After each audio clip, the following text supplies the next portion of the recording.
ছাত্র জনতার আকাঙ্ক্ষার দেশ গড়ার সুযোগ হাতছাড়া হলে বাংলাদেশ আর রাষ্ট্র থাকবে না। শঙ্কা ডক্টর ইউনূসের স্বপ্ন পূরণের আগে শিক্ষার্থীদের দমে না যাওয়ার আহ্বান।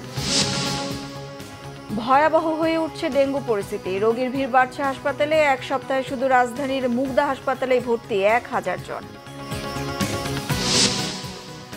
নরসিংদীর মেঘনা নদী থেকে অবৈধভাবে বালু উত্তোলনে বেড়েছে নদী ভাঙন। হুমকির মুখে নদী তীরের অসংখ্য স্থাপনা।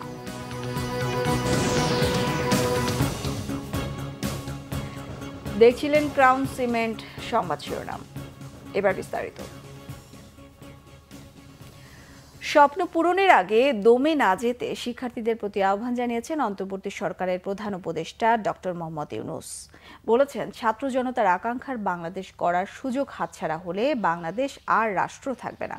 স্মরণ করিয়ে দেন, পরাজিত শক্তি চুপচাপ বসে থাকবে না, চেষ্টার ত্রুটি রাখবে না। ছাত্র জনতার অভ্যুত্থানে নেতৃত্ব দেওয়া শিক্ষার্থীদের সঙ্গে রবিবার মতবিনিময়ে প্রধান উপদেষ্টা এসব কথা বলেন। তাইমুর রশিদের রিপোর্ট। তেজগাঁওয়ে প্রধান উপদেষ্টার কার্যালয়ে ছাত্র সংগঠক এবং বিভিন্ন বিশ্ববিদ্যালয় ও কলেজের ছাত্র প্রতিনিধিদের সঙ্গে মতবিনিময় করেন প্রধান উপদেষ্টা ডক্টর মোহাম্মদ ইউনূস। এ সময় নতুন বাংলাদেশে তাদের স্বপ্নের কথা তুলে ধরেন শিক্ষার্থীরা। বলেন, শোষণ ও দুর্নীতিমুক্ত বাংলাদেশ গড়ার এখনই সময়।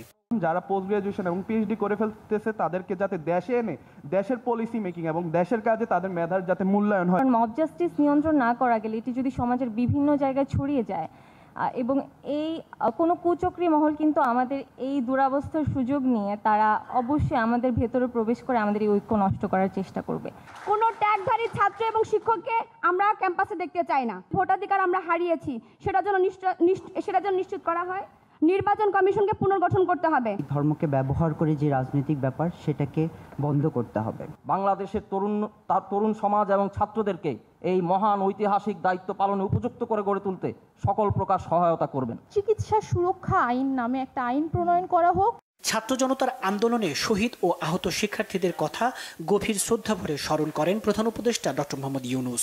হতাহত ব্যক্তিদের বিষয়ে কথা বলতে গিয়ে আবেগ আপ্লুত হয়ে পড়েন তিনি। স্মরণ করিয়ে দেন 15 বছরের অপশাসনের কথাও। বহু লোক বসে আছে যারা এই দুঃস্বপ্ন থেকে আমরা জেগে ওঠার কারণে তারা দিশেহারা হয়ে গেছে। একদিন চুপচাপ শুয়ে শুয়ে দুঃস্বপ্নের মধ্যে এরা ছিল, দুঃস্বপ্ন দেখছিল। আমরা শান্ত আনন্দ সহকারে লুটপাট করে যাচ্ছিলাম, হঠাৎ করে গোলমাল হয়ে গেল। তারা কি চুপচাপ বসে থাকবে? মোটেই না। খুব চেষ্টা করবে আবার তোমাদেরকে দুঃস্বপ্নের মধ্যে যাতে ঢুকিয়ে দেওয়া যায়, তারা শান্তমতে আবার শান্তিতে আবার তাদের রাজত্ব চালাতে পারে। তারা চেষ্টার ত্রুটি করবে না। কাজে যে কাজ শুরু করেছো এই কাজ সমাপ্ত না হওয়া পর্যন্ত এর থেকে বেরিয়ে যেও না। নতুন বাংলাদেশ গড়ার যে কাজ শুরু হয়েছে তাতে অটল থাকতে শিক্ষার্থীদের প্রতি আহ্বান জানান নোবেলজয়ী ডক্টর মোহাম্মদ ইউনূস। স্বপ্নের দেশ গড়তে একযোগে কাজ করার আহ্বানও জানান তিনি। যে সুযোগ তোমরা আমাদের হাতে তুলে দেবে, এই সুযোগ যেন হাতছাড়া না হয়। এই সুযোগ হাতছাড়া হলে বাংলাদেশের আর কোনো ভবিষ্যৎ থাকবে না। কাজে এইটা যেন শুধু রাষ্ট্র নয়, পৃথিবীর সম্মানিত রাষ্ট্র হিসেবে প্রতিষ্ঠিত হতে পারে। যেহেতু তরুণরা এটার হাল ধরেছে, এই কারণেই এটা ভিন্ন, এই কারণে এটা ইউনিক, অনন্য। এই অনন্য একটা দেশ আমরা তৈরি করতে চাই। পরে ফরেন সার্ভিস একাডেমিতে সংবাদ সম্মেলনে প্রধান উপদেষ্টার বিশেষ সহকারী মাহফুজ আলম বলেন, দেশকে এগিয়ে নিতে সংস্কার প্রয়োজন।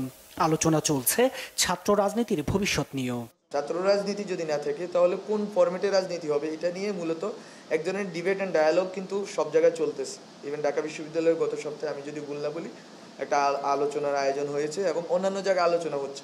আমরা চাই যে সমাজের বিভিন্ন অংশের ভিতরে ক্যাম্পাসের বাইরে এই আলোচনাগুলো হোক এবং এই ডিবেট অ্যান্ড ডায়ালগের ভিতর দিয়ে যে একটা কনসেনসাস ক্রিয়েটেড হবে ওইটার ভিত্তিতেই তখন সরকার তার অবস্থান ব্যক্ত করবে।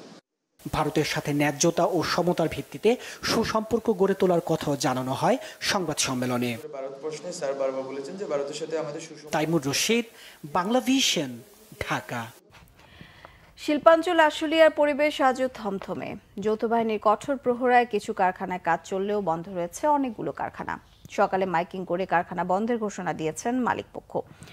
রবিবার সকালে বিভিন্ন কারখানায় শ্রমিকরা ঢোকার পর নানা অজুহাতে কাজ বন্ধ রাখায় এবং কয়েকটি কারখানায় হামলা ও ভাঙচুরের ঘটনায় নিজেদের ক্ষয়ক্ষতি এড়াতে আতঙ্কিত হয়ে মালিকপক্ষ এই সিদ্ধান্ত নিয়েছেন বলে জানা গেছে। শিল্পাঞ্চলে মোতায়েন রয়েছে যৌথ বাহিনীর বিপুল সংখ্যক সদস্য। নরসিংদীর মেঘনা নদী থেকে নিয়ম বহির্ভূতভাবে বালু উত্তোলনের অভিযোগ উঠেছে প্রভাবশালীদের বিরুদ্ধে। এতে বেড়েছে নদী ভাঙন, হুমকিতে পড়েছে নদী তীরবর্তী অসংখ্য স্থাপনা। গত 5 বছরে নদীগর্ভে গেছে অন্তত 1,500 বিঘা কৃষি জমি, কর্মহীন হয়ে পড়েছে প্রায় 10,000 মানুষ।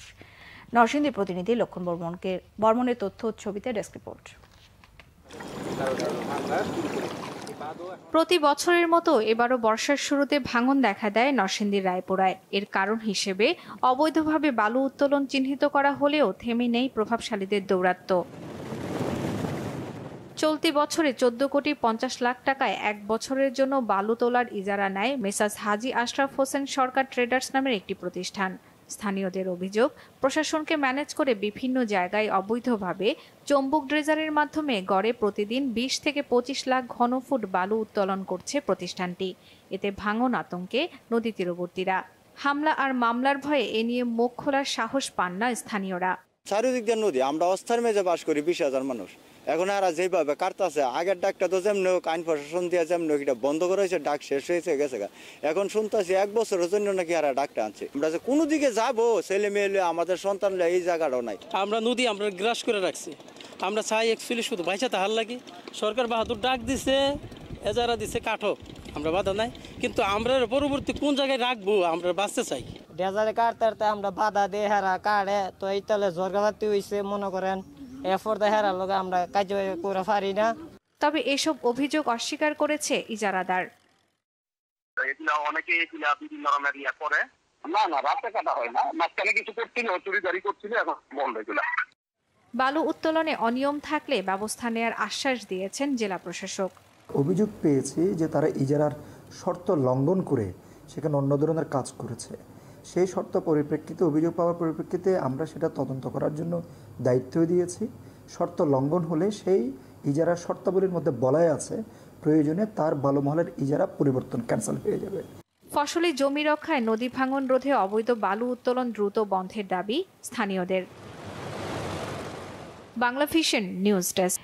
এই ছিল এখনকার মতো। পরের সংবাদ সকাল 11টায় দেখার আমন্ত্রণ রইল। এছাড়া বাংলা ভিশন সংবাদ ও সংবাদ সংশ্লিষ্ট অনুষ্ঠান দেখতে ভিজিট করুন www.bbnews24.com ও facebook.com/banglavisionnews। সাবস্ক্রাইব করুন youtube.com/banglavisionnews। সঙ্গে থাকায় ধন্যবাদ সবাইকে।